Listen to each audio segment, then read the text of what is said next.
ICC যদি আশা করে আমরা আমাদের শ্রেষ্ঠ বোলারকে বাদ দিয়ে আমরা ক্রিকেট টিম করব, আমাদের যারা সমর্থক আছে তারা বাংলাদেশের জার্সি পরতে পারবে না, আর আমরা ক্রিকেট খেলার জন্য বাংলাদেশের নির্বাচন পিছিয়ে দিব, তাহলে এর চেয়ে উদ্ভট, অবাস্তব, অযৌক্তিক কোনো প্রত্যাশা হতে পারে না। বাংলাদেশ টিমে যদি মুস্তাফিজ অন্তর্ভুক্ত হয়, যে ভারতে বাংলাদেশ ক্রিকেট টিমের টি-20 বিশ্বকাপ খেলার কোনো রকম পরিস্থিতি নাই। ক্রিকেটের ক্ষেত্রে আমাদের কোনো ডেভেলপমেন্ট নাই। আমরা 2টা চিঠি দিয়েছি।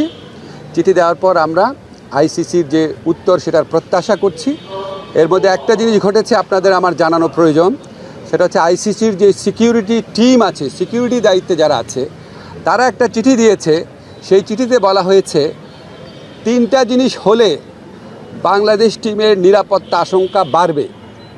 একটা হচ্ছে বাংলাদেশ টিমে যদি মুস্তাফিজ অন্তর্ভুক্ত হয়, 2 হচ্ছে বাংলাদেশ যে দলের যে সমর্থকরা আছে ওনারা যদি বাংলাদেশের জাতীয় যে জার্সি আছে, আমাদের ন্যাশনাল জার্সি আছে, এটা পরে যদি ঘোরাফেরা করে। আর 3rd হচ্ছে ইলেকশন যত এগিয়ে আসবে তত নাকি বাংলাদেশ দলের নিরাপত্তা আশঙ্কা বৃদ্ধি পাবে।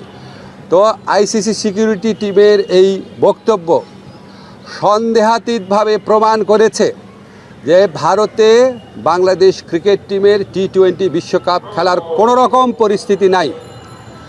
আইসিসি যদি আশা করে আমরা আমাদের শ্রেষ্ঠ বোলারকে বাদ দিয়ে আমরা ক্রিকেট টিম করব, আমাদের যারা সমর্থক আছে তারা বাংলাদেশের জার্সি পরতে পারবে না, আর আমরা ক্রিকেট খেলার জন্য বাংলাদেশের নির্বাচন পিছিয়ে দিব, তো এর চেয়ে উদ্ভট, অবাস্তব, অযৌক্তিক কোনো প্রত্যাশা হতে পারে না।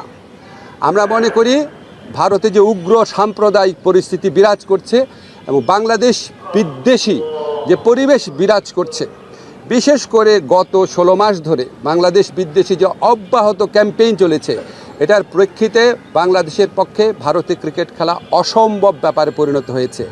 মুস্তাফিজের পর্ব এবং এরপরে আপনাদের যে চিঠির কথা বললাম সেটার মাধ্যমে এটা সন্দেহাতীতভাবে প্রমাণিত হয়েছে।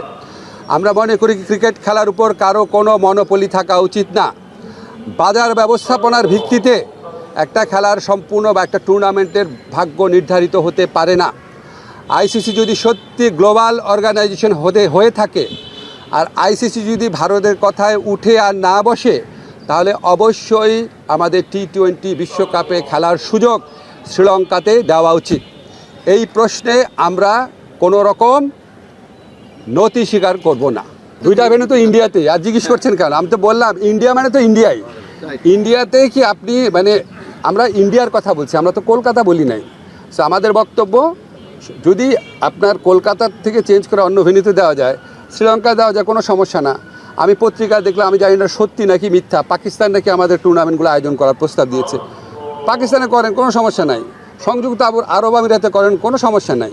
কিন্তু যেখানে আমাদের দলের একটা প্লেয়ারকে খেলার পরিবেশ নাই, এই উগ্র সাম্প্রদায়িক শক্তির কাছে মাথা নত করে ভারতের জাতীয় ক্রিকেট বোর্ড, ন্যাশনাল একটা অথরিটি, তারা যখন বলে তাকে এখানে খেলানো না হোক, এর চেয়ে বড় প্রমাণ আর কি আছে আইসিসির সামনে? বুঝলাম না।